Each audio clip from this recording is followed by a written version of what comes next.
WhatsApp class 11 welcome back to the channel. और आज हम लोग कंटिन्यू करेंगे अपने चैप्टर कॉन्सेप्ट ऑफ कॉस्ट को। एक वीडियो ऑलरेडी अपलोडेड है कॉन्सेप्ट ऑफ कॉस्ट का, जो फर्स्ट पार्ट है वो ऑलरेडी अपलोडेड कर रखा है मैंने। अगर आपने नहीं देखा है तो आप जाकर के चैनल पे जल्दी से उस वीडियो को देख लें, ताकि जो सेकंड वीडियो है कि इसका टॉपिक आपको अच्छे से समझ में आ जाए। तो आप जल्दी से जाइए चैनल पे, और वहां पे अगर आपने चैनल सब्सक्राइब नहीं किया तो चैनल को पहले सब्सक्राइब कर ले और बेल आइकन को प्रेस कर ले, ताकि आने वाले सारे नोटिफिकेशन आपको मिलते रहे और आने वाले सारे क्लासेस के वीडियो आप तक पहुंचते रहे। तो जल्दी से आप जाकर के पहले वाले पार्ट को देख लीजिए और उसके बाद सेकंड वाले पार्ट को समझने का कोशिश कीजिए, ये इजीली समझ में आएगा। तो देखिए, सबसे पहला जो फर्स्ट पार्ट हमने अपलोड करा है उसमें हमने पढ़ा था टीसी, टीएफसी और टीवीसी के बारे में, टीएफसी एंड टीवीसी के बारे में, यानी total cost, total fix cost और टोटल वेरिएबल कॉस्ट। आज जो हमने पढ़ना है इस वीडियो में वो एसी, एएफसी एंड एबीसी के बारे में, यानी average cost, average fix cost and average variable cost. तो और जल्दी से देखते हैं हमने क्या है इस चैप्टर में। सबसे पहले एवरेज कॉस्ट देखो, एवरेज कॉस्ट क्या बोल रहा है कि it refers to per unit cost of productions, यानी कि किसी भी गुड्स को प्रोडक्शन करने में जो पर यूनिट का कॉस्ट आएगा वही मेरा एवरेज कॉस्ट होगा। फॉर एग्जांपल कि अगर मैंने 100 यूनिट का प्रोडक्शन करा और इस 100 यूनिट को प्रोडक्शन करने में टोटल कॉस्ट मेरा 1000 का आया है, तो 1 यूनिट का प्रोडक्शन करने में टोटल कॉस्ट आएगा दैट इज ₹10 पर यूनिट। तो ये जो 10 रुपीज पर यूनिट का कॉस्ट आया, इसी को मैं बोलूंगा एवरेज कॉस्ट। अब उसके बाद एवरेज कॉस्ट भी 3 पार्ट्स में डिवाइड करा गया। सबसे पहला एबीसी यानी एवरेज वेरिएबल कॉस्ट, एएफसी यानी एवरेज फिक्स कॉस्ट और एवरेज टोटल कॉस्ट यानी एटीसी, या इसी को मैं बोलूंगा एसी, एवरेज टोटल कॉस्ट या एवरेज कॉस्ट। अब देखो, सबसे पहले हमने पढ़ना है average fix cost. Average fix cost के बारे में देखो, सारा डिफरेंशियल टोटल कॉस्ट वाला ही है, बट यहाँ पे केवल हर एक डिफरेंशियल में पर यूनिट लगाते चल जाना है।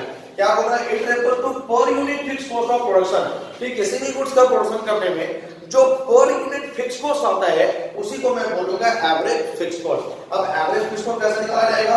तो एवरेज फिक्स कॉस्ट निकालने का मैंने फॉर्मूला यहाँ पे लिखा है, total fix cost upon quantity, यानी टोटल फिक्स कॉस्ट को क्वांटिटी से मैं डिवाइड कर दूंगा तो निकल जाएगा मेरा एवरेज फिक्स कॉस्ट। अब देखो, यहाँ पे मैंने एग्जांपल सेम पिछले वाला दिया है कि यहाँ पे आउटपुट मेरा 1 2 3 4 5 है, टोटल फिक्स कॉस्ट होता है वो मेरा 15 यानी एवरी लेवल ऑफ आउटपुट पे 15 रुपीस चाहिए। तो एवरेज फिक्स कॉस्ट निकालने के लिए टोटल फिक्स कॉस्ट को आउटपुट से डिवाइड करते जाना कि 15/0 = 0, 15/1 = 15, 15/2 = 7.5। तो इस तरह से डिवाइड करते जाएंगे, क्या निकल जाएगा? Average fixed cost. अब जब आप इसको प्लॉट करेंगे इस तरह के ग्राफ पे, तो जनरली जो कर्व निकल के आएगा वो कुछ इस टाइप का कर्व निकल के आएगा। इस कर्व को मैं क्या बोलूंगा? Rectangular hyperbola. ये जो कर्व निकल के आया ये रेक्टेंगुलर हाइपरबोला कर्व है। अब रेक्टेंगुलर हाइपरबोला यहाँ पे कर्व क्यों आया? क्योंकि जो आपका कॉस्ट है फिक्स्ड कॉस्ट वो remains constant at every level of output. यहाँ पे जो फिक्स्ड कॉस्ट है वो बिल्कुल कांस्टेंट है एवरी लेवल ऑफ आउटपुट पे। तो यहाँ पे रेक्टेंगुलर हाइपरबोला का कर्व निकल करके आया। अब बोल रहा है कि the area under the curve is same at every level of output, कि जो एरिया अंडर द कर्व होगा रेक्टेंगुलर हाइपरबोला में वो बिल्कुल सेम होगा एवरी लेवल ऑफ आउटपुट पे।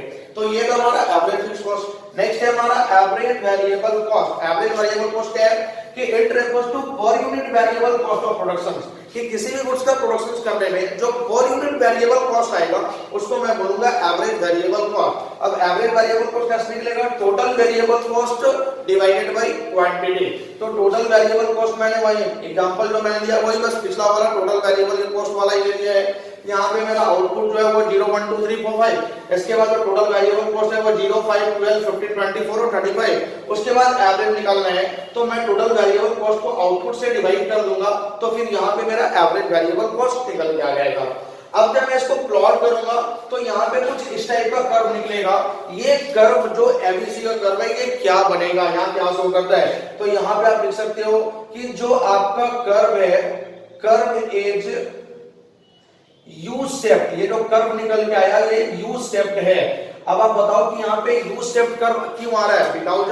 Because of law of variable proportion, कि लॉ ऑफ वेरिएबल प्रोपोर्शन के कारण जो एवरेज वेरिएबल कॉस्ट का कर्व आया वो यू शेप्ड आया।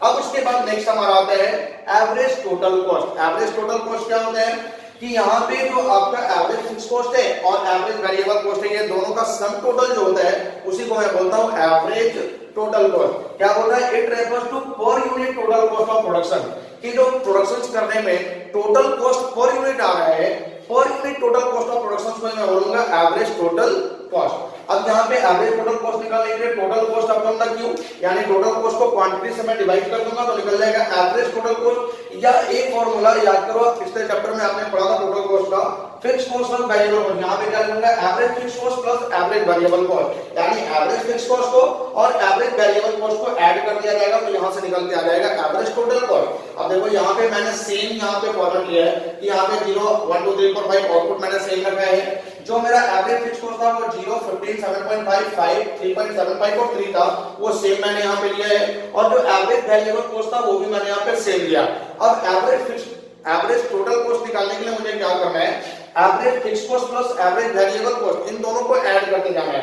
0 plus 0 0, 15 plus 5 20, 7.5 plus 6 13.5, 5 plus 5 10, 3.75 plus 6 equal to 9.75 और 3 प्लस 7 इक्वल टू 10। तो ये मेरा निकल गया एवरेज टोटल कॉस्ट। अब जब मैं इसको प्लॉट करूंगा तो कुछ इस तरह का कर्व बन जाएगा। जो कर्व होगा ये भी यू शेप्ड कर्व होगा, यानी यहाँ पे जो एवरेज टोटल कॉस्ट आ रहा है वो भी यू शेप्ड कर्व है because of law of variable proportion. आप यहाँ पे लिख सकते हो कि जो आपका यू शेप्ड कर्व आ रहा है ये क्यों आ रहा है? Because of law of variable proportion.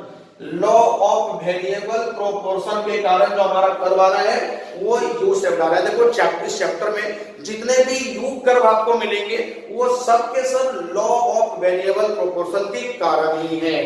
तो आई होप कि ये average cost, average variable cost, average fix cost, average total cost आपका क्लियर हुआ।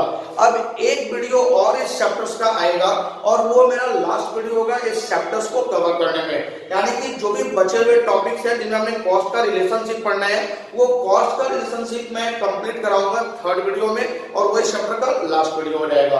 तो आप यहाँ से अपने चैप्टर्स को अच्छे से रिवाइज करो। आई होप कि सारा डाउट आपके क्लियर है। उसके बाद अगर कोई डाउट रह जाता है तो आप कमेंट सेक्शन में मैसेज करो या फिर मेरे व्हाट्सएप ग्रुप में मैसेज करो, वहां से आपको इमीडिएटली रिप्लाई मिल जाएगा। लेकिन आप अपना भी रिस्पॉन्सिबिलिटी याद रखना, आप अपना रिस्पॉन्सिबिलिटी याद रखे हो ना कि आपको वीडियो को लाइक करना है और वीडियो को शेयर भी करते रहना।